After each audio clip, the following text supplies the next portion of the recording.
Okay. All right. Yeah, be sure you sign into chat. We're still doing that to the end of the semester. Not long now.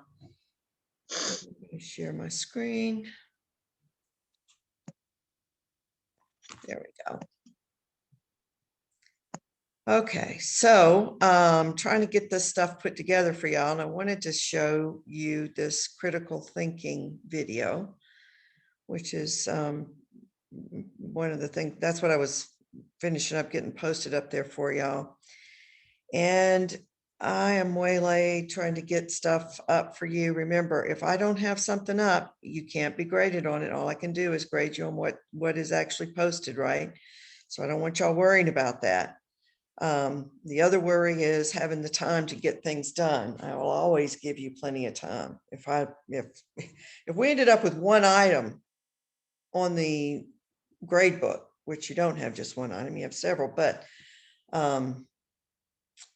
you know, I mean, that's not your problem. It's your instructor's problem. So don't worry about it. Don't worry about not having enough time. Don't worry about, you know, what's up there and what's not. Okay.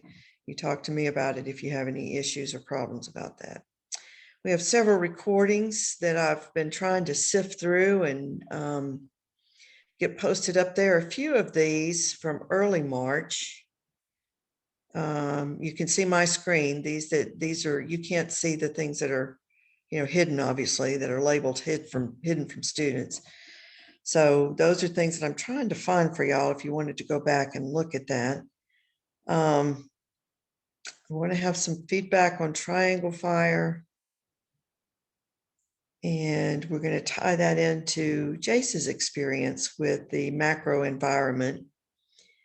I don't have your readings up yet. I want to bring in a couple of chapters from a different book that I haven't yet scanned because I just didn't have access to it last week.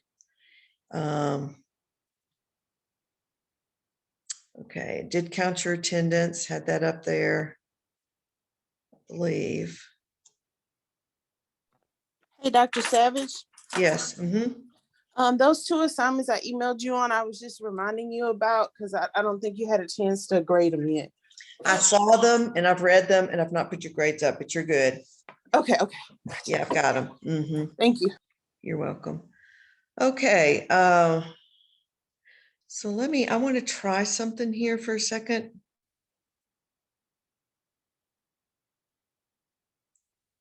Share sound.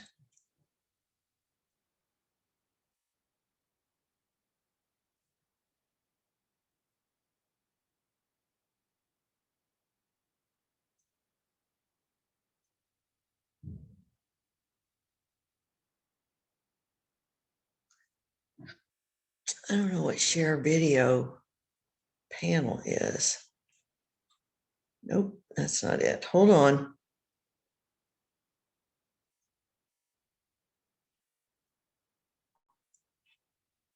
All right, I'm going to start this. And last time we talked about analyzing therapy. Okay, can you hear that or see it?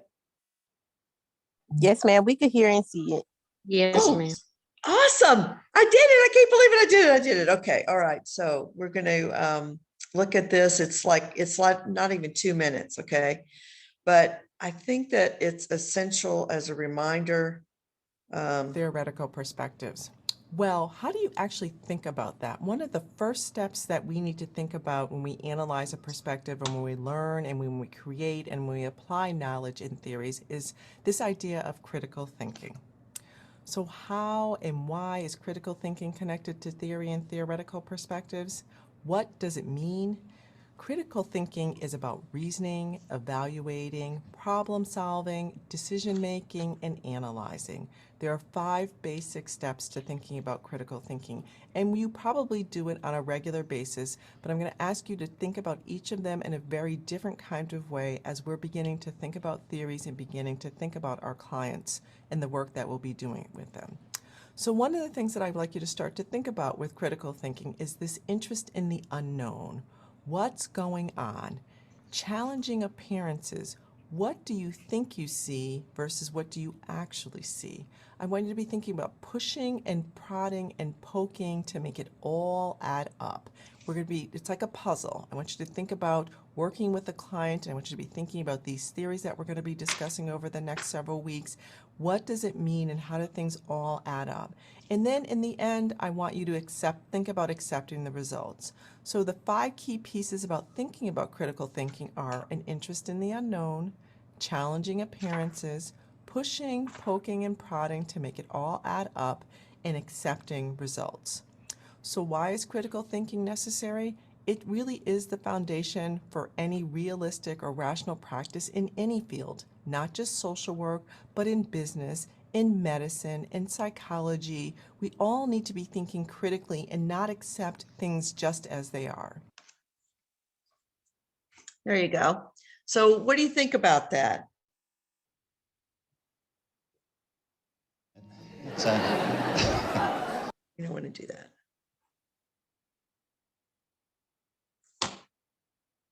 I agree with what she said. Because I mean, a lot of people just kind of take what they're given without looking into really anything. So I like how, especially towards the end, she was just like, look into it, use critical thinking, don't just take it as it's given. Actually, look up your stuff. So those 4 items that she mentioned, we're going to include in your notes just as a reminder of what we've covered already in theory, but the theories that we've discussed. But the 4 things that she talked about that Skyla just basically summarized is that, she said, take an interest in the unknown. In other words, it's just another way of considering strengths-based approach, really. So when you take an interest in the unknown, you suspend your disbelief. So sometimes we will have people that we're interacting with or communities that we're interacting with that we can't believe are, so dysfunctional, whether an individual or a community. And we don't challenge things that we can't see. We don't challenge appearances, in other words. So because we suspend our disbelief, taking that idea of having an interest in what you don't know or can't see is a way to suspend your disbelief, trying to prevent your biases from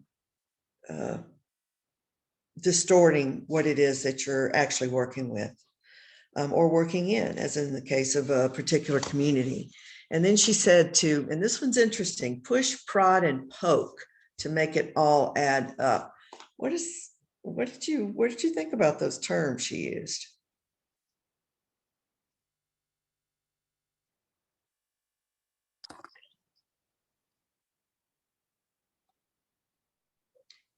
Pregnant pause. Go ahead. I kind of took it as you kind of just don't give up until you get what you know what I mean. Make it make sense. You know what I mean. Make it all Right. add up. So don't just Right. give up until you get what you need. Yeah, exactly, Tamara. So those 3 words she used, push, prod, and poke. Pretty good common terms to use for a single word that I would use and that we commonly see in our literature is persistence. That we are diligent and we are persistent in our work toward helping a person achieve or a community achieve their highest level of functioning that they determine, right? So we would see that as consistent also with our values, that we are going to be available and persist as long as our particular client, whether it's a community or a society, if we're in policymaking, or working with the individual as in micro level, or with families as in meso. So really boils down to being willing to work with our clients as long as they wish us to toward their goals, not ours, right? Of course, ours in social work is to help people achieve a level of functioning where their well-being is achieved, but they determine that, right? They determine that. And we have to not only accept the results of our persistence, but we have to accept the limits that our clients or our communities or our environments at large, whether on the state, on the local, state, or federal or world stage, right? So we have to be willing to accept where we are, but it doesn't mean that if we're working towards social justice, and this is where when we have a commitment to the betterment of society, that we want to understand that sometimes we have to persist longer toward goals that our critical thinking lead us to understand are for the good of all. So on macro level practice, we would want to persist toward greater equality based on areas we know discrimination occurs, right? If people are compromised in their daily living where they can't achieve a decent level of well-being,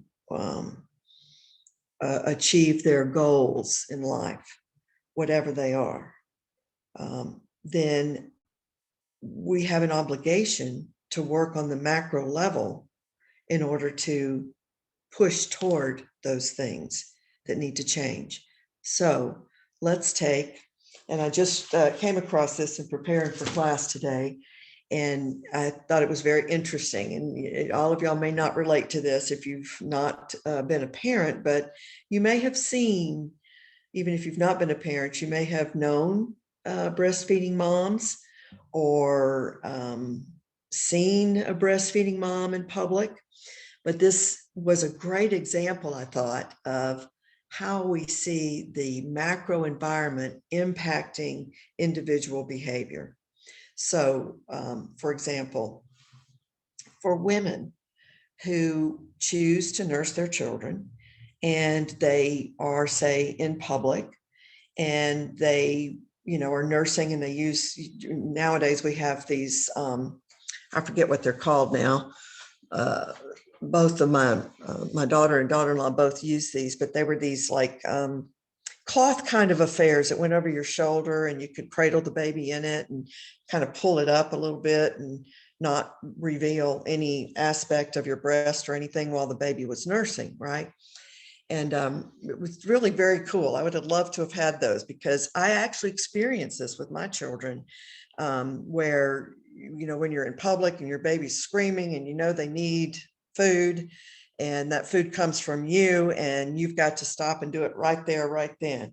And the only thing we would be able to do, because we didn't have those kinds of things created at that time, in the 80s when my kids were born and were nursing as babies, we would just have to bring a little receiving blanket or a small blanket, light cover, to be able to just drape over us and hold it in place while the baby, it was very awkward to try to do in public. But there were also a lot of really negative reactions from people around you if you were in public. Say you're in the mall and you're rushing through to get something for somebody's birthday party or whatever. And I'm recalling this from an actual personal experience. You got the kid in your crate in the stroller. They're still, very young. Like, in this case was about between 5 and 6 months, seems like.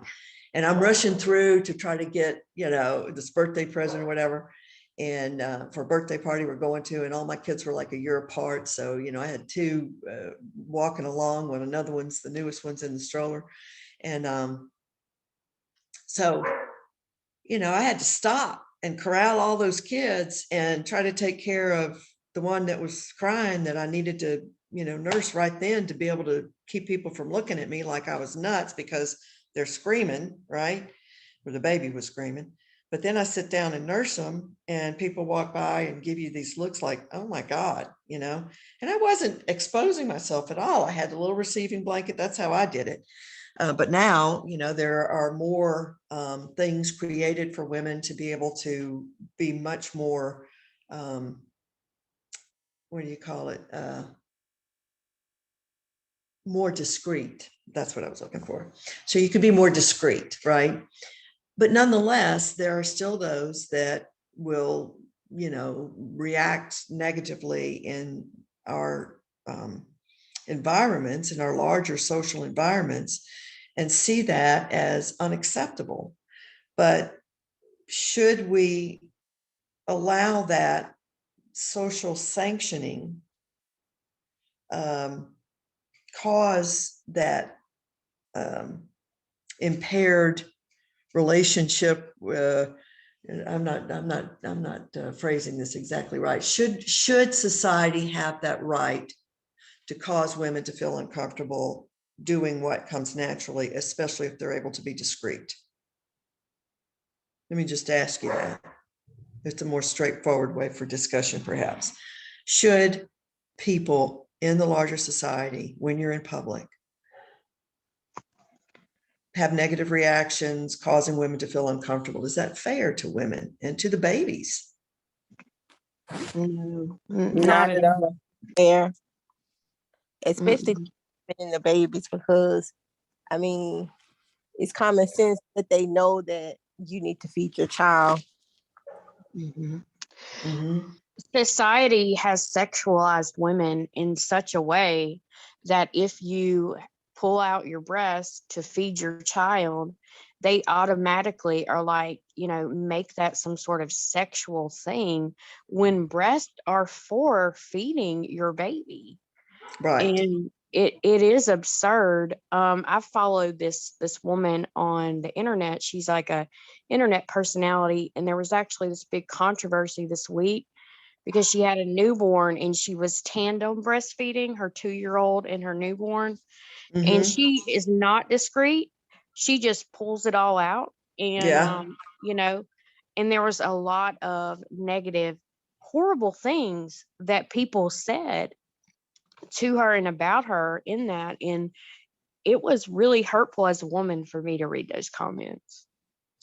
Exactly. So when we talk about this critical thinking applied to our commitment, our values, so that's what I'm attempting to do here, is use this example that for me, Patty, I totally relate to what you're saying. I've had, I did a breastfeeding support group when I was home with my kids and not working during that period of time when they were all babies. And she did tandem breastfeeding. And even in that group in the 1980s, which to me is current history still to some degree, not for y'all at all, but we're in my home where I was hosting the breastfeeding support group called La Leche League, that's still in existence today, an organization. And so she's nursing her babies, and we had mothers afterwards saying, I can't believe she's still nursing her. That kid's walking and she just comes up and, she's nursing one and the other one comes up and starts nursing two. That's just weird, but that was her experience. Just like you're talking about this woman that you saw, Patty, that is her experience in her desired level of functioning as a mother to breastfeed her children as long as she can. Now, it's also part of Western culture that we see that as a sexualized kind of event. You're exactly right. And the ugly things that go with that and exposing oneself in public. But in other cultures, that's totally accepted around the world. Like there was like a psych, like she had a newborn and she's trying to wean her 2-year-old, but she's trying to not completely shun her 2-year-old, right? Right. And be as though you do not matter because there is a new baby. So there's a lot to it, and people aren't taking any of that into consideration. They're just like, well, he can walk and talk and he has teeth. Well, why is there so much judgment in what a woman has chosen to do for herself? Right. And her children. Exactly right. Children. That's She's exactly feeding right. them and loving them and caring for them and nurturing them. And those are all beautiful things. She's not abusing them. She's not neglecting them. So why are we appalled? Exactly. So great question. Why are we appalled? What are your thoughts about this, others of you? I think it's just because, like you said, it's been sexualized, and society has a problem with telling women what they should do and how they should do it. And society is really big on shaming. Mm, Yeah. And so and not only was, and I know who you're talking about, Patty, Laura Cleary. Right. Not only was she shamed, you know, by men who have absolutely no right to say, I almost cursed. I Have no feel you. right I to feel you. say we can absolutely. fill it in. I can anyway. But she was shamed by other moms, For like other sure. women who were saying, you shouldn't be doing that. You should not be. And I thought the picture was beautiful. I She thought just she had was a as well. baby, and she's trying to show not only is she doing this for her, but she's trying to show other women that it's okay, you know. And Mhm. she looked exhausted in that picture, but she also looks very happy, like she's Right. you know, doing this for her kids. So it's just a thing that society has just told us, like, you know, and it's strictly because they've sexualized breasts, and honestly, women have breasts strictly for the purpose of feeding our kids. So I that's all I can say. It frustrates me, especially when a man has something to say about it, because they should be the absolute last to Right. say anything Right. about it. Right. So Yeah. And y'all make me think about this too. And oh, Patty, do you have something else you were adding? No, ma'am. No, ma'am. Okay. This makes me think of something else entirely different that crossed my mind, that has to do with institutions. In this case, we're talking about the institution of government and the institution of religion. So for example, we just had Easter, right? Well, for Catholics, you know, Easter is the highest holy day, you know, where we have a lot of we have a longer mass, we have, you know, a lot of, you know, ritual around that whole 40 days. We start with Lent to the end of Lent, and, you know, which is that Easter Saturday, we call it. And, you know, the Good Friday and so on. So there's a lot involved in all of that. And I was reading something this weekend about President Biden, who is a very devout Catholic. He's only our second Catholic president in the United States history. And he was the article was about him and how he was very open about his religiosity, his practice of his faith as a Catholic Christian. And there was some controversy of some priests. One in particular, I think I read this correctly, in his hometown that he goes to mass, where he goes to church at, we call it mass, to a church service. And in Catholic practice, we call it mass instead of a church service, you know. And the priest was not giving President Biden communion. So most all Christian practices that I know of have the bread and something like the wine. I know in my husband's fundamentalist Christian church, his communion is like a tray they pass around, and it has the bread on it. You take a little crumb, and you know, and then they pass around another tray that has these little individual cups all in it, a big tray that has all these little cups, and they have grape juice. They don't use wine. But in the Catholic Church, we actually use a chalice with wine. And we also have what we call the Eucharist, which is the bread, the blood and body of Christ, symbolic, right? And then there's more to it than that in the Catholic practice that those of y'all who are perhaps will know. But in any case, there's that commonality of what we call communion, right? The communion service and the taking of communion as part of Christian practices.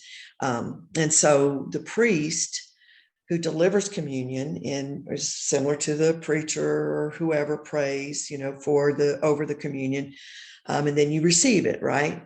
Well, the priest providing the communion refused to give it to President Biden. And the reason he did is because the article was saying that about half of Catholics in the United States polled agree that Biden should not be given communion because he is not deserving of it as a supporter of abortion.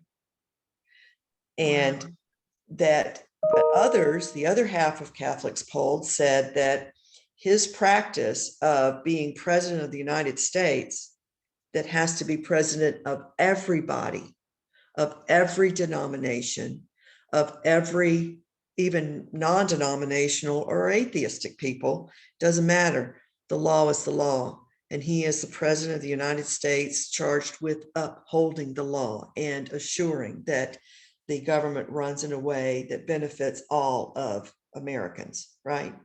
So he has to respect the law that allows women to have abortions under Roe v. Wade in 1973 as it passed. But as a Catholic, he can believe that he would not personally have that or encourage one of his daughters to, or would his daughter, I think he only has one daughter, but it doesn't matter. But anyhow, he wouldn't encourage women to.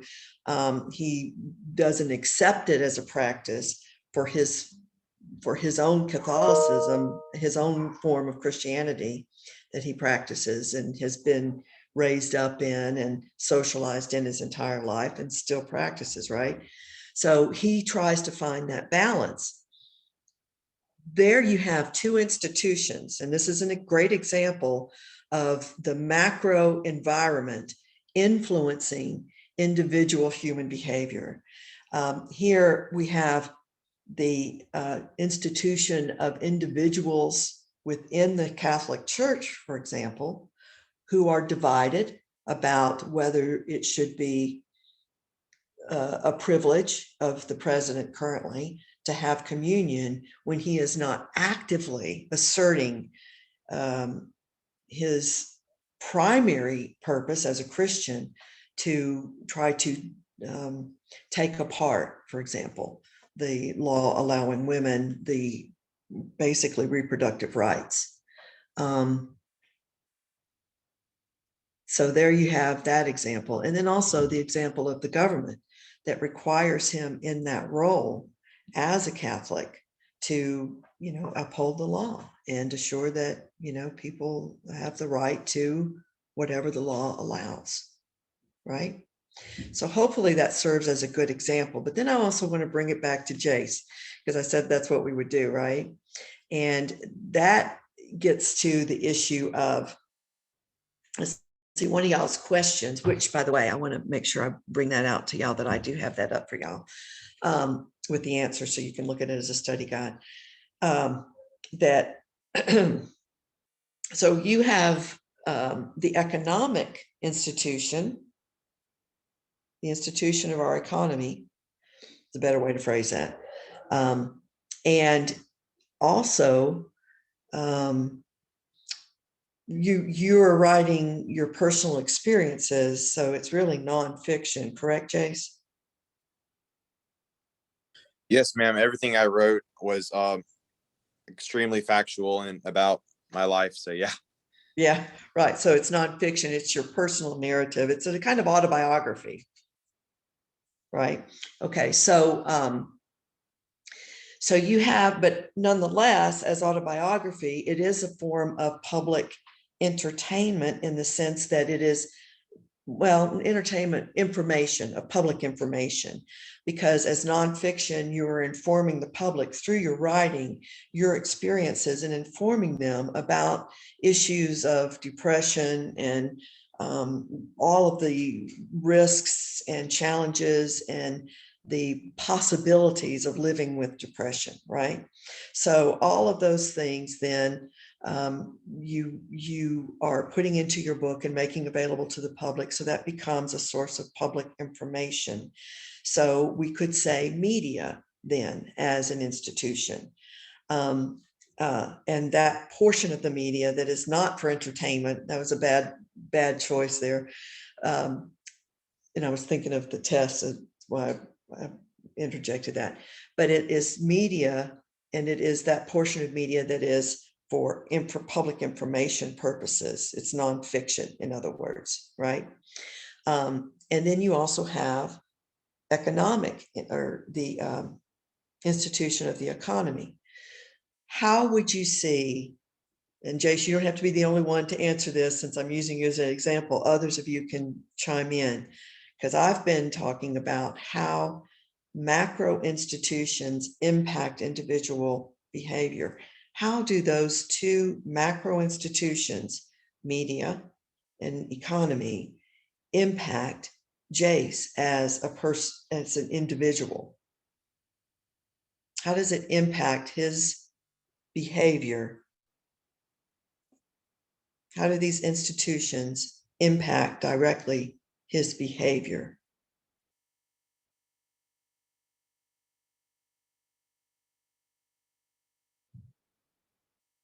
Think hard.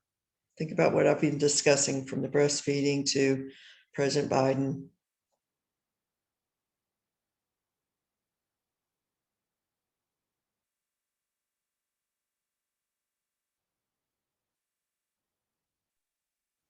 I had to walk away and I missed the question.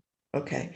How does, in Jace's book, we've identified two institutions, and we really only identified, going back to the breastfeeding example we started with this morning, we only identified, in my mind, one institution, and that is the institution of society at large, so public opinion. Okay. If we consider public opinion as an institution in and of itself, which is kind of a challenge, it's kind of a murky thing, but let's just go with it. Okay. So say public opinion, just the general public and the way they think and share common views. We talked about it being, the public would look at a woman nursing in public, like the woman who was doing the tandem breastfeeding, and, you know, just laid it out there, you know, or the woman who's being discreet, because she gets bad comments too, right? Still to this day, which is amazing to me. And so public opinion then causes the stigma, which in turn impacted you, Patty, by making you feel very angry about these comments, right? Right. And Tamara, so your own behavior is that your anger is provoked because of this institution of public opinion that doesn't fit what you view as something, first as a right of the mother to raise her children as nature intended, Right. but then also the right to not be shamed for doing what is natural. Right? Right. Right. Okay, so the second example, and we're just going to go walk through these three examples that these two examples that we've talked about when talking about Jace. The second example was President Biden having a Christian practice, Catholicism, that doesn't support abortion. Most Christian faith practices don't, and being denied communion in his church because he's not taking an active, aggressive role to say abortion is wrong. He's trying to uphold the law and at the same time hold his own personal belief.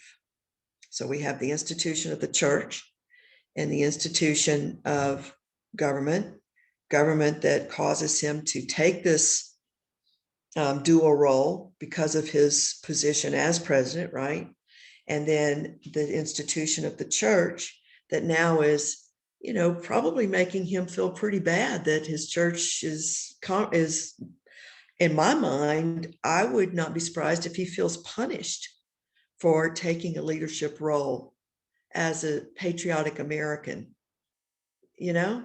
Right. So that would definitely be an impact on his human behavior and these institutions that are impacting that. Okay. So now let's look at Jace as an example again. He has his book that he is selling, right? That he has written, an autobiography that also is informing the public about issues of depression, what he went through, so that people can identify and learn from his experiences. So we can call that media. Okay. And media for the purpose of public information through his own experiences shared, right? And so we've got media, the institution of media, and also the institution of the economy. How do those two institutions impact Jace and his personal behavior? What do those institutions do for Jace?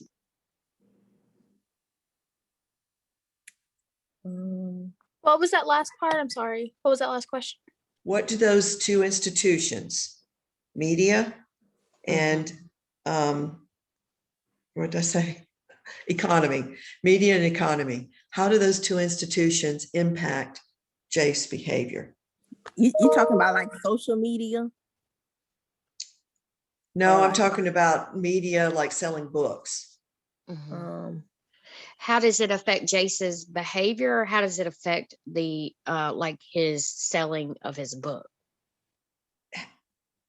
Is it selling his book part of his behavior? Yes, I guess it is. Yes, it is. Right. That's exactly right. And for what purpose? I assume that his purpose is to inform people. And to inform. That's right. So that's what I'm saying. Let's think about books as a form of media, okay? Because it is. Newspapers, social media, all of that's part of media. Anything Right. on the internet, anything in print, anything you read, anything you interact with, right? For informative purposes, social purposes, whatever. And so if the media institution, the institution of media in the United States, or information processing, sharing, whatever, for whatever purpose, social, recreational, or coping, right? So he has the ability, his behavior is benefited because he's able to share with others, and sharing with others often allows an individual to be able to manage one's own issues more effectively by sharing with others what they've been through. You become advocates that way, right? So he then is able, in his own personal behavior, by selling that book for purposes of helping other people, he then can not only handle his own experiences better, but he can use them constructively to inform other people and help them possibly, right? A big But reason. go ahead. Sorry. A big reason why I wrote Quicksand was it was like a big empathetic, inspirational book to let people know that they're not alone in what they're, battling. It's just like a big, I understand you conversation to the reader, honestly. So. Right, exactly. And that's what we call, and hopefully you learn some of these terms, but that's what we call universalization. When we learn from others that we are not by ourselves, and oftentimes in every form of, emotional crisis that we have, or even a mental disorder that we may have, or whatever issue, crisis that's trauma induced, situational, or biologically derived, right? So wherever trauma occurs, emotional trauma, and for whatever reason, we are able to not feel isolated when we see others coping with the same stuff.